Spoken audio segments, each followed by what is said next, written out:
Hello, welcome to the Geek Quorum. It's a fracking podcast. Hi, I'm Ryan. I'm Byrne. On this episode, we're going to be talking about episodes 2 and 3 of The Mandalorian. Yeah, I'm excited. This is two really fun episodes. And one thing I'm going to say about this routinely is every episode so far, super tight. Like these are really compressed, very dense storylines.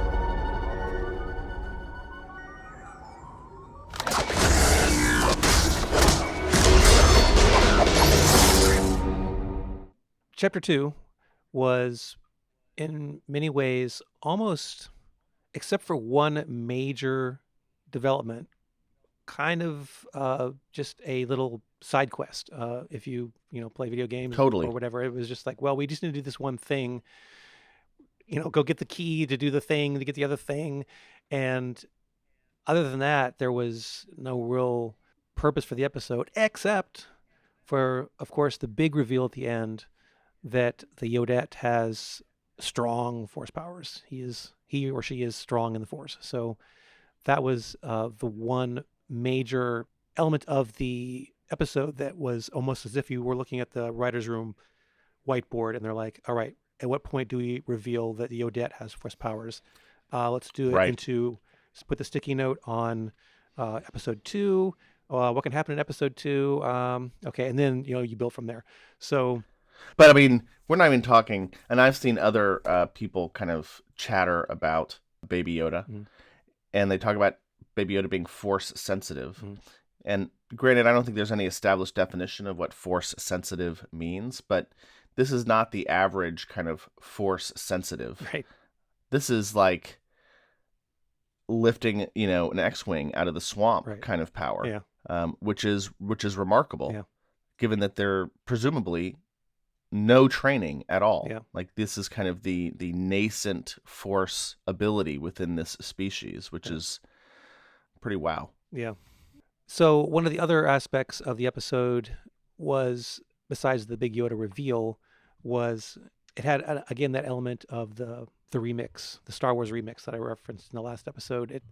There was, and I enjoyed it. It wasn't like a complaint. It was like, what can we see and show about the Jawas that we haven't seen before? And I really liked the little set piece of him trying to get to their sandcrawler, and it reminded me in many ways of the Lego Star Wars game where there's a level where you have to take your characters and move through the Jawa sandcrawler, and it reminded me of that conceptually because it was just something that you kind of enjoyed doing in the game, and actually seeing it played out in a live action TV series was fun.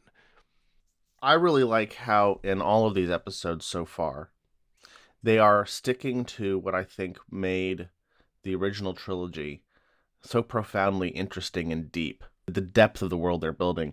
And again, it comes back to something we said in our last episode, which is the lack of exposition. It's like they just kind of mention these little things, right? Mm-hmm. And they let the audience fill in all the gaps. In episode 3, I'm trying to remember, they just mention like the purge. Mm-hmm. And it harkens back to A New Hope when it's just like, oh, there were the Clone Wars without any explanation of what the Clone Wars was, just an acceptance of that as a thing. In the same way, this is like the Great Purge kind of echoes of that kind of storytelling, Mm-hmm. where you're revealing the world and the universe and the history of it just through these kind of one-liners that you just kind of take for granted in a way, and immediately you can see the fan community latch onto these moments and immediately start to expand and expound upon what they mean in the greater context. Now, I don't know if the writers went so far as to even think about what all of these things were beyond, a post-it note on a on a a storyboard, but I love the fact that they're approaching the story this way. The way that it's been set up has been really well done, and in a way, I feel like, as I guess we can talk now about a little bit, chapter 3, is that I feel as though this is structured in a very cinematic movie way, where episode 1 was a little brief setup, a teaser to what the character does, and can do, and then begins his mission. And then there's chapter 2, which progresses a little bit, and then chapter 3 pushes him to this decision point, and where in a movie we'd be going from the end of Act One to beginning Act Two. So there's been a decision and an action taken where can't go back, moving forward. And Mm-hmm. so again, if you're mapping this out cinematically in a traditional 3 act structure of a movie, or any other number of ways to set up a story, it's really, they're doing their homework. And or I should say John Favreau's doing his homework, because so far he's written all the episodes. I don't know if he does them all, but he's obviously the showrunner. But like within this episode itself, I appreciated some of the callbacks that they were already doing. At first, I was like, well, they're kind of repeating themselves a little bit. He's back at the town. He's going to the same places. He's retrieving the same pucks to do the same jobs, and a Mm-hmm. lot of it was kind of almost kind of wrote the way it was like happening again. And I was like, this is odd that this is here, because I would think there would be going forward instead of like kind of retreading. But then, it makes sense by showing it in the first episode. You're seeing what the expectations are, and how when he breaks his code, that everything just crashes, because that break in the routine is not just that, it's the sundering of this relationship with the guild, and that's a big deal apparently. And his client. Yes, yeah. I really like that perspective that you're bringing, which is trying to look at this in kind of a larger context and larger narrative arc. And I think helps kind of contextualize where we are in the overall story. Because when I take the episodes by themselves, they feel so small and they're very dense. Don't get me wrong, but I feel like not in some respects, especially episode 2, not much happens really within the grand story. I mean, Right. a lot happens, but the story itself is so simply constructed, Mm-hmm. right? Episode 2 was just this one, absolutely just a singular narrative through line Mm-hmm. of Mandalorian, ship breaks, side quest to get an egg, big reveal, he's taking off in his ship. Like, it really is that simple. Mm-hmm. One of the things I keep looking for in each individual episode, but I think maybe I'll get by looking at the series as a whole, is I'm looking for some of this kind of character and narrative complexity that exists, right? Like, I'm used to following shows that have multiple characters Mm-hmm. that you're following, Mm-hmm. and you're waiting for how these characters intersect with one another. Mm-hmm. But so far, it's just like there's one character, there's one story. I'm not bouncing between Tatooine and Endor and Bespin. I'm, just following this one guy. Right. In that way, it feels overly simplistic. But when you take a step back and look at this, like what is the role? Where are we in the overall 9-episode arc or 10-episode arc? I forgot how many. That's going to be really interesting. Mm-hmm. One thing that I found interesting in this episode was when he does make his decision. He goes to get the Yodet, and the guild goes and puts him on a bounty, basically. And the climax of that scene where he is basically rescued by the Mandalorians, very cool. The Mandalorians themselves, they might be bounty hunters, but they don't all adhere to the bounty hunter code. They have their own code. So they're Mm-hmm. Mandalorians. For them to be like, yeah, it doesn't really matter what this code says. We're gonna stick up for our guy. I thought that was pretty cool, because it does have a level of showing where they are socially. The fan community points out that within the Mandalorian culture today, there seem to be clans or tribes, and they have different kind of cultural standards and traditions within each clan or tribe. So, for example, in Rebels, you encounter Mandalorians all the time, and there's a tribe in which they take off their helmets frequently. Mm-hmm. In this show, you're dealing with a tribe that clearly is maybe perhaps more fundamentalist in some kind of way, and refuses to take off their helmet ever. So that was interesting to me. I get that, maybe they have a thing where they don't take it off in public or to other people, but it made it sound like they never take it off. And I right. mean, ew. It's like there's just so many things that are weird about It that. begs the question. We know his helmet is coming off this season. Sure. I think one of the things but about it, just that they have this, like you said, this very almost religious aspect to it has to stay on, and and as we talked about in our last episode with the new armor plates and bits that they add, he has ascended the ranks really quickly with this big score to basically refit all his armor. He went from having a cool looking but hodgepodge looking bit of armor to like this really chromy looking thing, and he's like, you're like, where can he go from here? And that's where actually, like, the end of this episode, I was excited for what's to come, because we don't there's no hint of what's going to happen next. Like, we don't know where he's going, we don't know who his next contacts are going to be, we don't know how many people are going to be pursuing him and in what way. And it's like wide open. Like, and again, going back to the whiteboard, it's like, all right, we have chapters 1, 2, and 3, chapters 4 and 5. I mean, if you're mapping it out, you could go any, like, the tree of decision making can go any number of ways right now, and that's kind of exciting. Yeah, there's no logical path here. Like, I think the clear conflict will be he's being pursued by two different parties. He's being pursued by some faction or group of ex-Imperials. Not sure what their affiliation is, and this is one area where I'm super curious: is what is the state of the Empire at this point in time? And then he's going to be pursued by the Guild. And the question I have in my mind is, how do you resolve those two things? You can resolve the issue with the client conceivably by killing them all, I guess. Mm-hmm. You might be able to resolve it by returning their money, but you can't really do that. Yep. Because he's wearing it. Yeah. Well, he did do the job, and he got paid for the job. It's just, it's going to, after that, it's kind of like the Game of Thrones when Dany sells the dragon at that one time, and then the dragon immediately, like, roasts the guy that she sold it to, and is like, okay, well, you did buy it. So totally above board, totally legal. Yeah, sure. Is what you're saying. Sure, I did the job. Sure. This is scum and villainy, right? So this is how they roll. Yeah, I'm going to go back to a moment I saw that you get some insight into the client's overall purpose, but it made my eyes roll was when they were talking about Mando is looking through his the scope or his HUD, and he's listening in on the scientists and Werner's conversation, and they talk about extracting material.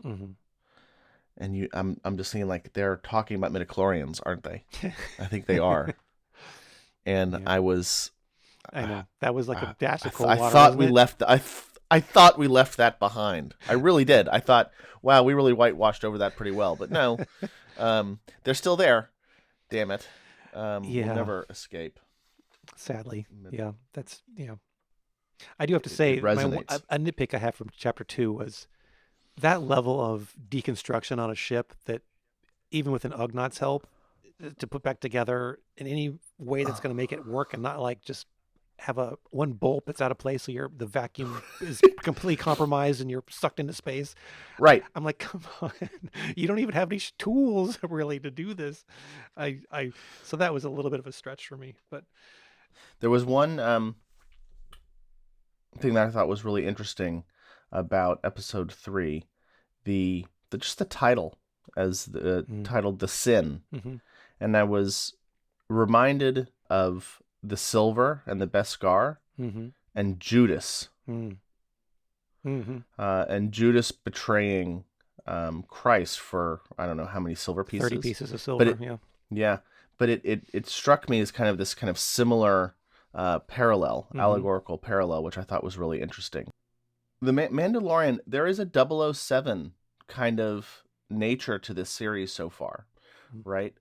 Where in each episode there is some kind of gadget that is on the Mandalorian's utility belt, which is just totally awesome, right? And our chance to kind of look into this, because I think with Boba Fett, you saw all these things, but you rarely saw him use them. You saw his wrist cable shooter, right? When she shot around Luke, you saw his jetpack, but the whispering birds.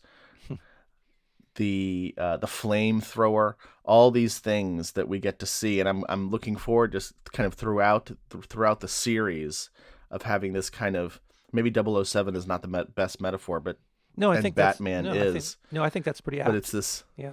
The other thing about 007 is that for most part, 007 movies tend to be somewhat grounded in real world physics and reality.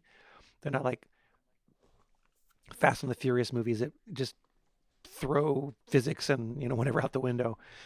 Again, kind of in the same way where Indiana Jones, the Raiders of the Lost Ark, which I mentioned last time, was a lot of that was very grounded and physical and real.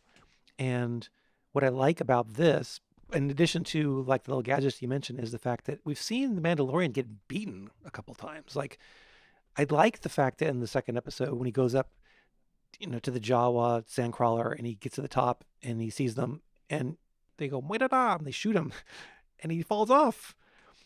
And this one, he's also many times been just he holds his own, but um, He's he's vulnerable. not he is vulnerable and he's not perfect. Like even against the stormtroopers, like 1-on-1 he was taking them out, but you know it wasn't like it was a cakewalk. It wasn't like easy mode where you're playing a video game and it's like, okay, stormtroopers, oh, pew, pew, it was him getting out of there and having to do it one at a time. And I like the fact that, like in a 007 way, in an Indiana Jones kind of way, he has his gadgets. He's he's just a mortal guy, and he can, get hit and take damage and actually not win every time. I like how they're doing that. I think, at this point, like, I'm certainly all in with this show. I look forward to it. I am waiting until midnight on Thursday, and I am watching it the moment it is available. I'm having a lot of fun. Yep, me too. I'm really enjoying this one. I think this is again. I might be saying this a lot as we cover this series, but I really could see this have been part of the new trilogy. I think I there's know. there's enough meat on the bone for this that you've got a young Yoda, you've got the Mandalorians that everyone wanted to know and see more about. But just be happy that it's on this platform and yeah.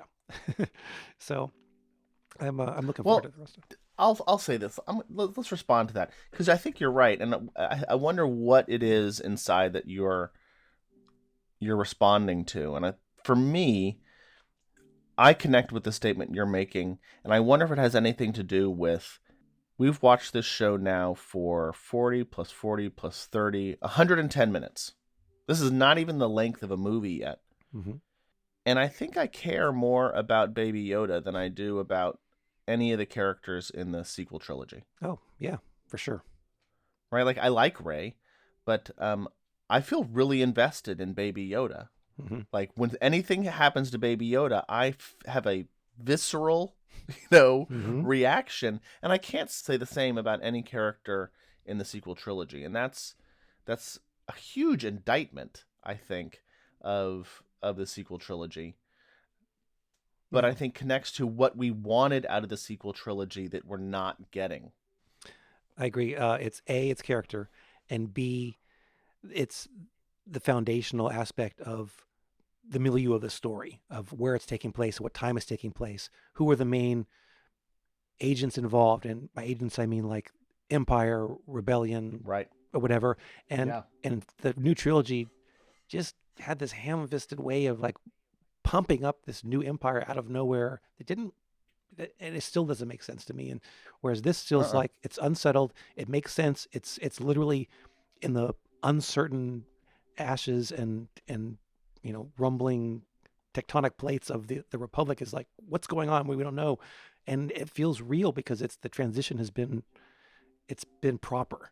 And so that's kind of what I feel like also could have been a nice thing to uh, apply to a new trilogy. But again, new series, it's fine. I'm happy. It's more than fine. This series is great. So I'm going to just enjoy this for what it is. Truly. Truly. All right. I think we have spoken. We have spoken. The jump clock is running, which means it's time for us to get out of here. Thanks again. We will see you next time. Adios. Thanks so much for watching Geek Core. Make sure to smash that subscribe button, turn on the post notifications bell, give this video a big thumbs up, and make sure to share this video with as many people as possible. It really helps our channel.